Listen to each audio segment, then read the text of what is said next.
દેશના યશસ્વી વડાપ્રધાન માનનીય શ્રી નરેન્દ્રભાઈ મોદી સાહેબના શાસનકાળના 12 વર્ષ પૂર્ણ થયા ત્યારે અમે સૌ ધારાસભ્યશ્રીઓ, કાર્યકરશ્રીઓ અને તમામ કાર્યકરો પાર્ટીના આજે વડનગરની મુલાકાત લીધી અને તેમાં સૌ પ્રથમ અમે હાટકેશ્વર મહાદેવ મંદિરની મુલાકાત લીધી, દર્શન કર્યા. ત્યારબાદ પ્રેરણા સ્કૂલની પણ મુલાકાત લીધી અને મ્યુઝિયમની પણ મુલાકાત લીધી.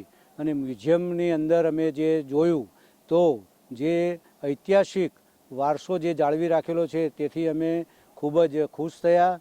અને અવિરત સેવા જે સાહેબે કરી છે 12 વર્ષ પૂર્ણ થયા ત્યારે એમણે જે વિકાસના કામો કર્યા છે એ બદલ અમે સૌ અને ગુજરાતની પ્રજા ધન્યતા અનુભવે છે.